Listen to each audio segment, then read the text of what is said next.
I can't remember any game making me feel as many emotions as Yakuza 7.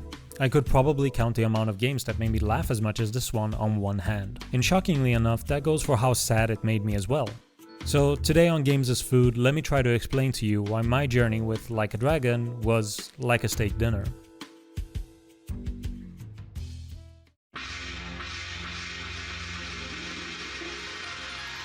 I'll assume that most of you watching have some level of familiarity with steak. Whether it was prepared in a fancy restaurant or steak and potatoes made at home, it's all based on the traditional meat and carb combo that we all have a decent understanding of. Similarly, anyone who has experience with turn-based RPGs will feel right at home with the gameplay in Yakuza 7. You'll go through a story where you start out with very few options, but as you progress you'll level up and meet friends that all expand your possibilities. At this time, I'd like to point out the mess that I'm making. If I'd only gone the extra step and used bowls, I wouldn't be overflowing in garbage. This is just like my experience with the equipment inventory. I've played way too many lengthy RPGs now to still clutter up my equipment. It got so bad that I didn't feel like selling my equipment because it would take too long.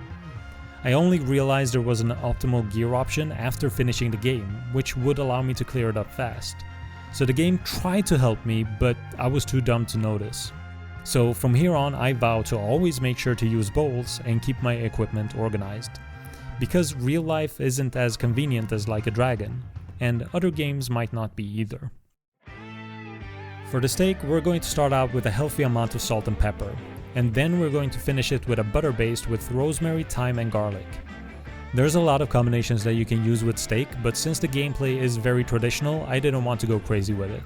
But there is one thing that Like a Dragon does that I haven't seen before, which is the AI controlling the character's movements in battle. You might think that it wouldn't matter that much, but it does affect stuff like AoEs. Some moves that depend on hitting multiple enemies can become useless when the enemies spread out. Also, there's the fact that the enemies can just hit you if you try to run past them, which I always thought looked pretty funny. This system is cool most of the time, but when it isn't, it gets really painful.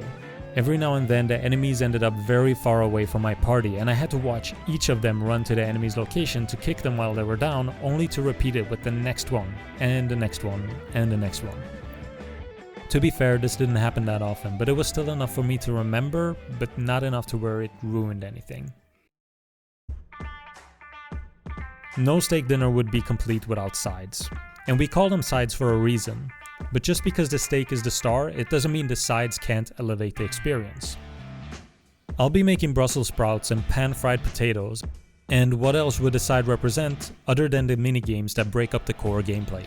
The amount of minigames that are present is pretty impressive, and since there's so many, it's easy to justify some risk-taking. So I'm going to feed into that and make Brussels sprouts two ways. Since as long as you keep things basic, it's easy to try new stuff out. There's plenty of minigames like this in Yakuza. You can play tried and true shogi, which doesn't do anything unique, but is still a nice addition for the people who are into it. Or you can do your best to stay awake during a movie, which is a more developed minigame. I'll be boiling one batch of sprouts and roasting the other one in some olive oil. Just like the minigames, one of these is easily more enjoyable to me, but I can't hate on options, especially when I get to pick what I engage with. My favorite minigames are the ones that are presented in the same style as the combat. These minigames tend to feed into something that you might have real life experience with, but are put through a Yakuza filter.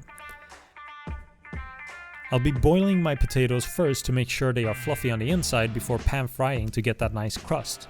And sure, you could have okay potatoes by just boiling them, but by going the extra mile, you're really making the overall experience so much better than it otherwise would be. Just like the Yakuza filter makes the minigames a closer match to the combat. The turn-based combat is grounded in the world by telling us that we're seeing it in the same way that the main character Ichiban is seeing it.